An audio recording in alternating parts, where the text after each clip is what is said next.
everyone, welcome to TikTok Mathematics. So friends, we are going to start with real number class 10 first chapter NCERT, right? तो class 10 के first chapter में real numbers में हम आज की इस video में जो first video of real number है इसमें हम बात करेंगे इंट्रोडक्शन, क्या होगा, क्या रियल नंबर्स है, कैसे कैसे इनको कैटेगराइज किया गया। फर्दर हम इसमें वेरी फर्स्ट टॉपिक आप लोगों के लिए नया ही टॉपिक है, that is Euclid division algorithm. इन दो टॉपिक्स की बात करेंगे, क्लियर है। उसके बेसिस पे मैं आपको ये भी बता दूंगी कि आपकी एनसीईआरटी में आपकी कौन सी एक्सरसाइज कैसे सॉल्व हो जाएगी। क्लियर है students? Fine, so let's start rather to waste time. तो हम बात करते हैं कि real numbers.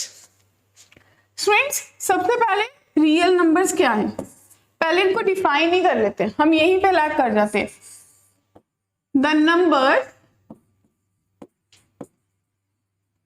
which we can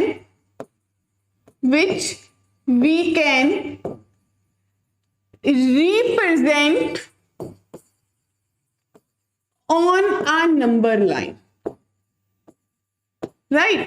वो नंबर जो आप नंबर लाइन पे रिप्रेजेंट कर पाओ उन नंबर्स को आप क्या बोलते हो? Real numbers. नंबर लाइन क्या होती है? एक हॉरिजॉन्टल लाइन होती है जिसमें पॉजिटिव, नेगेटिव, फ्रैक्शन सारे नंबर्स होते हैं। So let here be 2, 0, -1, -2, -3 and up to minus infinity, then 1, 2, 3, 4 up to infinity. इस नंबर लाइन पे -1/2 भी तो लाई करता है, फिर 1/2 भी करता है।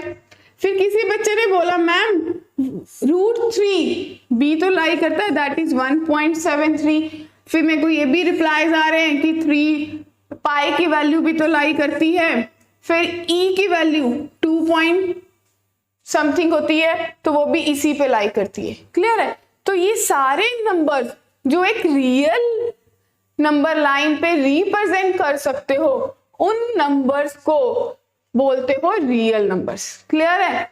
अब मैं बात करूं कि मैंने इसको कैटेगराइज कैसे किया। फ्रेंड्स सबसे पहले आप लोगों के पास आए रियल नंबर्स, ठीक है। फिर रियल नंबर्स में आप लोगों ने बात की कि मैं इन रियल नंबर्स को दो में डिवाइड कर सकती हूँ, या तो मेरे पास रैशनल नंबर्स आएंगे, ठीक है जी, या फिर मेरे पास इर्रेशनल नंबर्स आएंगे।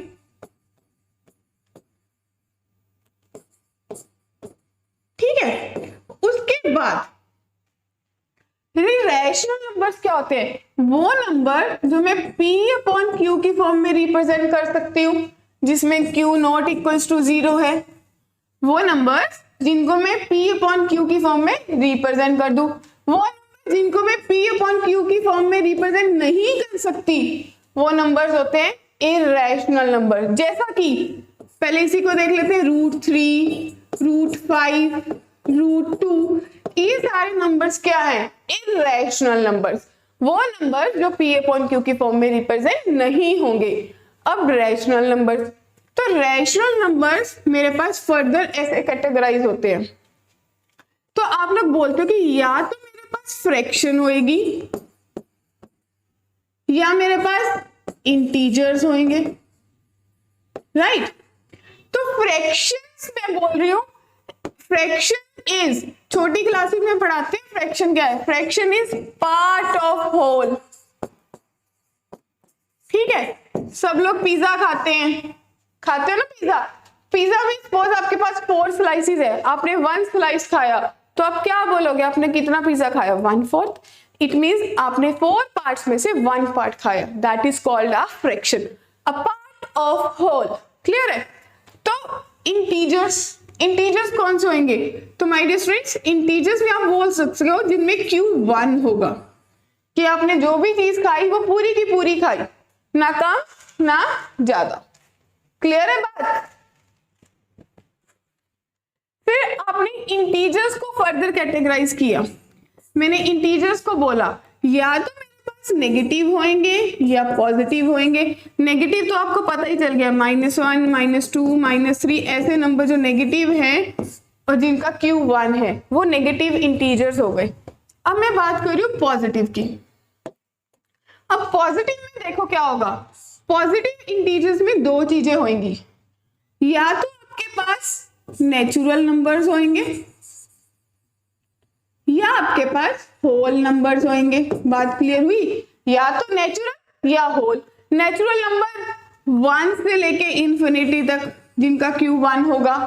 जब मैंने 1 टू इंफिनिटी में 0 को ऐड कर दिया तो इसको मैंने क्या बोल दिया कि यहां से आप होल नंबर्स हो गए। ठीक है, तो ये जो कैटेगराइजेशन है this was not given in your book, आपकी बुक में अवेलेबल नहीं है, बट ये वही करेक्ट फैक्टराइजेशन है या आप बोल सकते हो डिवीजन ऑफ नंबर्स है जो हम छोटी क्लासेस से पढ़ते आ रहे हैं। देखो कैसे पढ़ा, सबसे पहले आपको 0 से काउंटिंग पढ़ाना शुरू किया। छोटे बच्चों को नर्सरी में शुरू करते हैं 0 1 2 3। उसके बाद जैसे ही आप बड़े हुए आपको बोलते हैं 1 से ही शुरू कर दो, 0 तो आपको क्लियर है कि 0 है, 1 से शुरू कर दिया। फिर जैसे ही और बड़े हुए फर्स्ट सेकंड उनको पता चला अरे नेगेटिव नंबर्स भी होते हैं कुछ। ठीक है, चलो नेगेटिव भी आ गए, नेगेटिव पॉजिटिव मिलके इंटीजर्स बोल दिया हमें। उसके बाद फिर थर्ड फोर्थ तक स्टैंडर्ड तक जाते आपको पता चल गया अच्छा फ्रैक्शन भी होती हैं। टीचर्स पढ़ाना शुरू कर देते हैं 6 7 में जाके बेटा फ्रैक्शन भी है। फिर हमें पता चला 8th 9th में कि फ्रैक्शन और इंटीजर सब मिलके रैशनल नंबर्स ही हैं। फिर अब 10th में आ गए, हमारे पास पता चला रैशनल इरैशनल मिलके रियल नंबर ही है। बेसिकली हम इस स्टेज पे पहुंच गए। अभी भी एक चीज देखो, आप क्लास 10th के स्टूडेंट्स हो, अभी भी ये यहाँ पे खत्म नहीं होगा। जैसे ही आप क्लास 11 में जाओगे इसके ऊपर भी एक नंबर होएगा, उसके बारे में हम बात नहीं कर रहे हैं, उसके बारे में हम +1 में बात करेंगे। क्लियर है जी? तो अब ये तो था हमारा बेसिक क्राइटेरिया कि नंबर्स क्या हैं, कहां से आए, कैसे आए। अब मैं फर्दर बात कर रही हूं कि जो क्लास 10th का सिलेबस है आपका, क्लास 10th के अकॉर्डिंग हमें 2 प्रॉपर्टीज पढ़नी है। एक तो हमने पढ़ना है Euclid division lemma, Euclid division lemma, या आप बोल सकते हो एल्गोरिदम, एक ही बात है, या तो आप लेमा बोल लो या एल्गोरिदम बोल लो। ठीक है जी, चलो हम लिख ही देते हैं, नहीं तो ये भी कंफ्यूजन है कि दोनों अलग अलग है। और second one is fundamental theorem of arithmetic.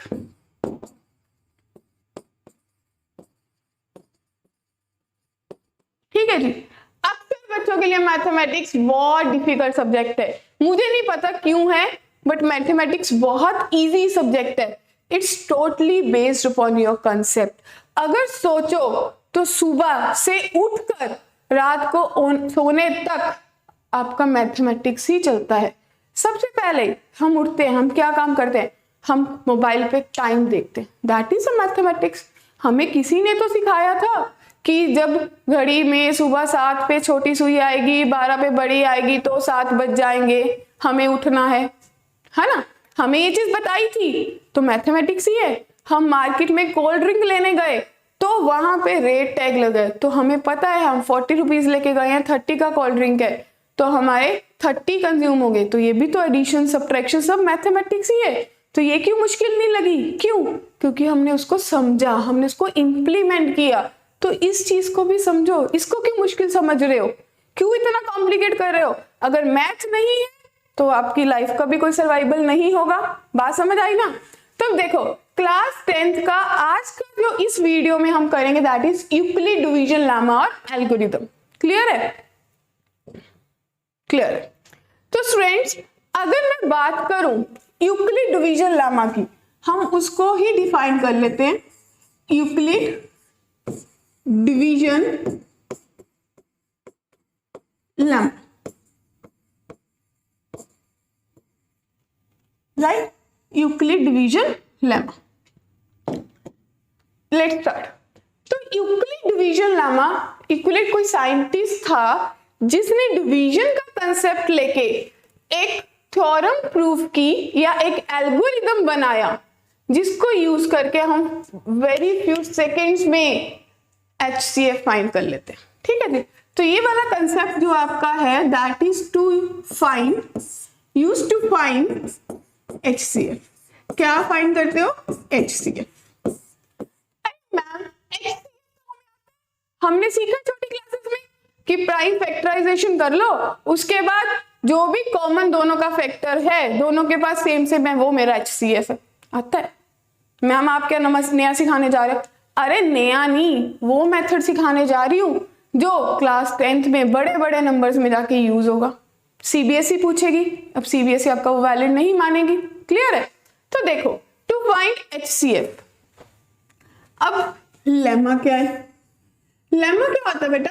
It is a proven statement.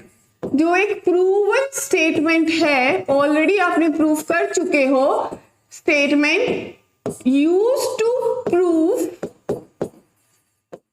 Another statement, जो आप किसी और स्टेटमेंट को प्रूव करने के लिए यूज करते हो। राइट? क्लियर है? तो लेमा क्या है? It is a proven statement use to prove another statement. Clear है?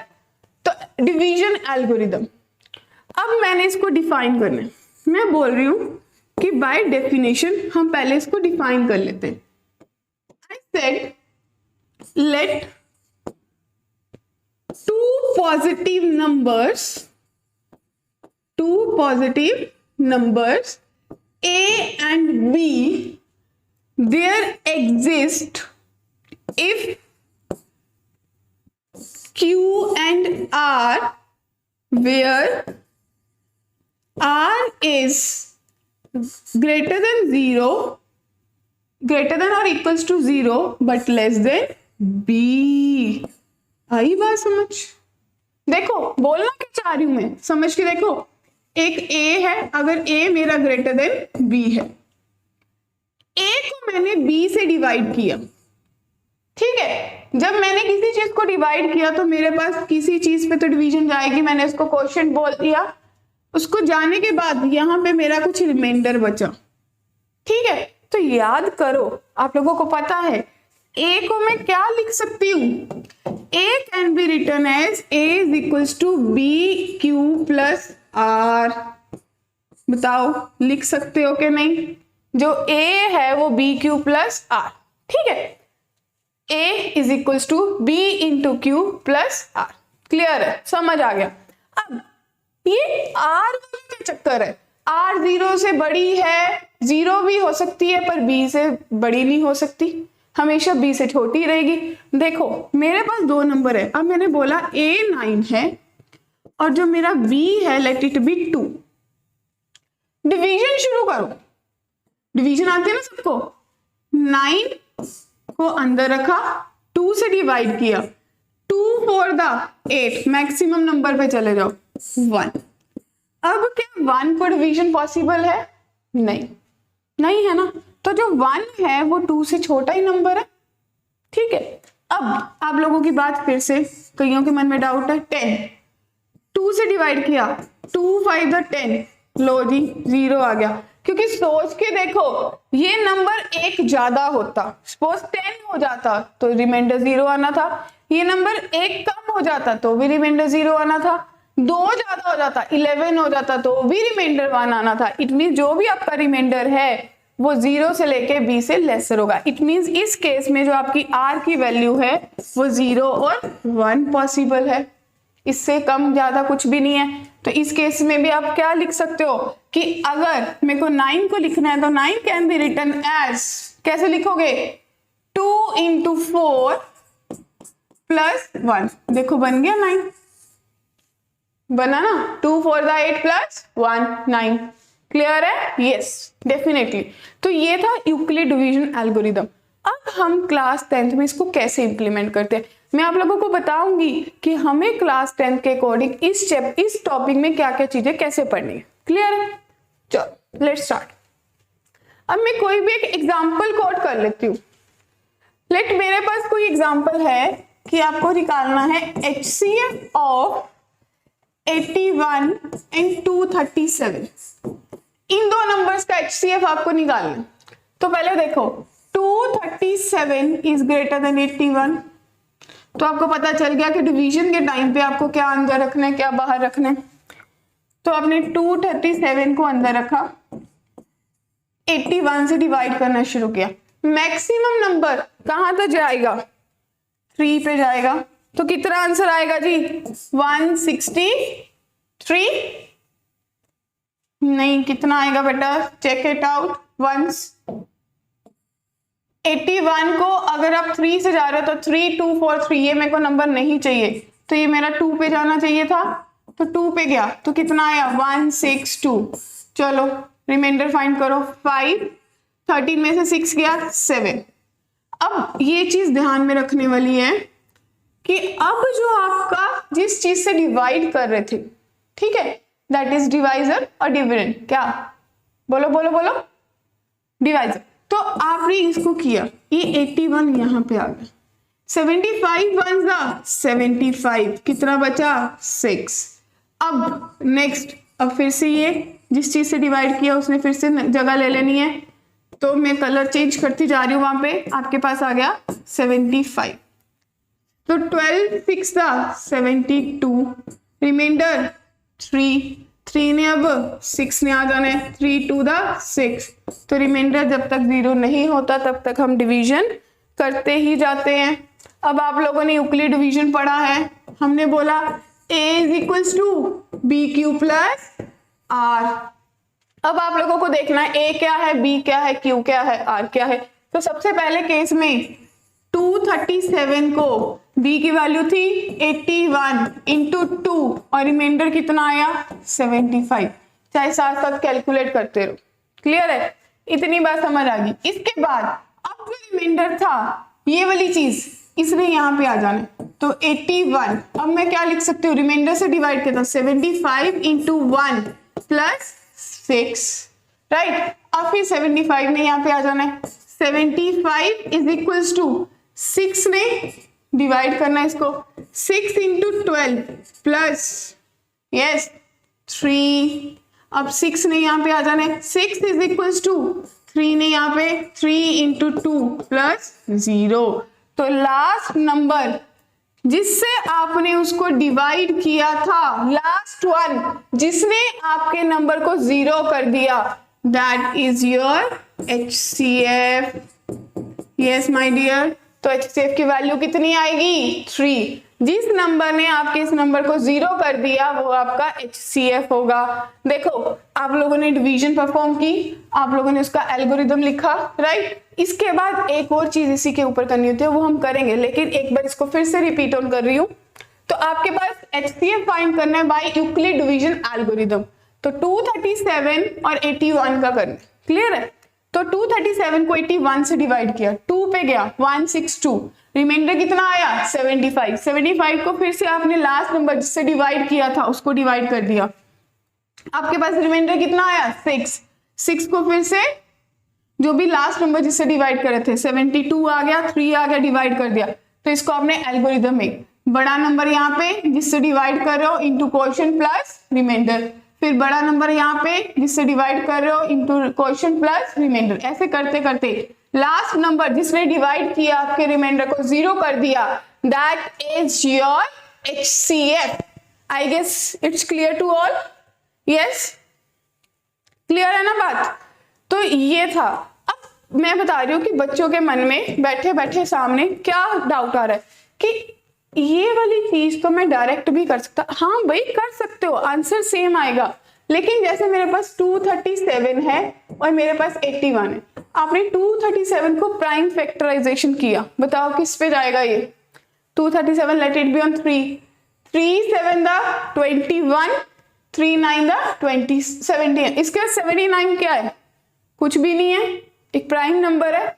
तो 237 को आपने लिख दिया कि आप 3 इंटू 79, ठीक है। उसके बाद 81 को किया 3 27 3 9 देन 3 3 3 1। तो 81 को आपने लिख दिया 3 इंटू 3 इंटू 3 इंटू 3। तो दोनों में जो कॉमन नंबर आया दैट इज योर HCF। तो बेटा जी HCF कितना हुआ? 3। आंसर तो सेम ही आया। ठीक है, बट हमें नया मेथड सीखना था, सो this was your Euclid division algorithm. इसके बेसिस पे आपकी जो एक्सरसाइज 1.1 है ना एनसीईआरटी की, बहुत इजीली सॉल्व हो जाएगी, फर्स्ट सेकंड क्वेश्चंस। क्लियर है? अब इसी के ऊपर मैंने आपको बताया था कि एक चीज बताऊंगी, जैसे ये चीज मैंने यूज कर लिया, तो मैं इसको अगर इरेज कर दूं, एल्गोरिदम मेरे को चाहिए लिखा हुआ, ठीक है जी। तो एक चीज में बच्चों को बड़ी कंफ्यूजन होती है, that was your linear combination. Linear combination कई बार एग्जाम्स में या हाई लेवल्स में हमें ये पूछ लेते हैं कि यूक्लिड डिवीजन से जो भी आपने HCF फाइंड किया उसको लीनियर कॉम्बिनेशन में लिखना है, राइट। ये सेम ही क्वेश्चन है जिसको आपने लीनियर कॉम्बिनेशन में लिखना है। तो ये याद रखना कि जो चीज लास्ट में है, ये रिमाइंडर जीरो से पहले वाला, मतलब सेकेंड लास्ट स्टेप से उठाना है, जो भी रिमाइंडर है उसकी वैल्यू निकाल लो। तो 3 की वैल्यू कितनी आ जाएगी माय डियर स्टूडेंट्स? 3 की वैल्यू आ जाएगी 75 माइनस 6 इंटू 12। क्लियर है? 3 की वैल्यू आ गई 75 माइनस 6 इंटू 12। क्लियर है? इसके बाद इससे ऊपर रिमाइंडर कौन सा था? 6। तो 6 की वैल्यू हम पुट करेंगे, 3 इज इक्वल्स टू 75 माइनस 6 की वैल्यू कितनी आ जाएगी? 81 माइनस 75 इंटू 1 इंटू 12। चलो सॉल्व करो, it will be 75 minus 81 into 12 minus plus 75 into 12। 12 75 थे और एक और आ गया, तो कितने 75 हुए? 13। तो 75 इंटू 13 माइनस 81 इंटू 12, ये आ गया आपके पास। 3 की ही चल रही है वैल्यू। फर्दर अब कौन सा रिमाइंडर है लास्ट? इसके बाद 75, तो हमें 75 की वैल्यू पुट करनी है, तो आपके पास आ जाएगा 237 माइनस 81 इंटू 2, बाहर है 13 माइनस 81 इंटू 12, तो आपके पास आ जाएगा 237 into 13 minus 81 into 26 minus 81 into 12। चलो फटाफट से, we are on last step. तो 237 इंटू 13 माइनस 81 इंटू 38। तो लीनियर कॉम्बिनेशन का मतलब था कि आपका जो HCF है ना, दैट इज इक्वल्स टू जो भी दो नंबर है, लेट AX प्लस BY इस फॉर्म में रिप्रेजेंट करना होता है, ठीक है। तो अभी आप लोगों का जो नंबर है, इसको अगर हम यहां से इरेज करें तो आप लोगों के पास आ जाएगा कि जो 3 है that is equals to 237 into 13 minus 81 into 38, right my dear. तो ये आपका x हो गया, ये आपका y हो गया। तो आप लोग बोल सकते हो 3 is equals to 237x plus 81y, where x is equals to yes 13 and y is equals to minus 38। It's a very easy way, otherwise हम बहुत कंफ्यूज रहते हैं कि हमें क्या करना था लीनियर में। फिर से देखो, आपने लास्ट रिमाइंडर से वैल्यू उठाना शुरू किया था कि 3 की वैल्यू मैंने पुट की 75 माइनस 6 इंटू 12, फिर मैंने अगले रिमाइंडर की वैल्यू पुट की, अगले की पुट की, and finally I will get the answer. Clear है जी? So this was all about your linear combination. Clear है? This was all about your linear combination. तो देखो आज के लेक्चर में हमने क्या क्या पढ़ा? हमने पढ़ा रियल नंबर्स क्या हैं, उनकी प्रॉपर इंट्रोडक्शन पढ़ी, उनके बारे में उसकी टाइप्स पढ़ी, कैसे कैसे वो कैटेगराइज्ड है। उसके बाद हमने क्लास 10th का 1.1 के लिए फर्स्ट टॉपिक किया, that is your Euclid division lemma. Clear है? इस यूक्लिड डिवीजन लेमा में आप लोगों ने उसको एल्गोरिथम को लिखना सीख लिया, उस एल्गोरिथम को कैसे हम इजीली कर सकते हैं, डायरेक्टली करेंगे तो नहीं आएगा, डिवीजन प्रोसेस तो लगाना ही पड़ेगा, उसको किया। उससे एक advance topic that is linear combination कैसे बनाना है, इसमें कंफ्यूजन रहती है। तो use this method, do the solving. In the next class we will do 1.1 thoroughly. हम एक एक क्वेश्चन लेक्चर 2 में डिस्कस करेंगे। So like the video, subscribe the channel and comment on it. Thank you.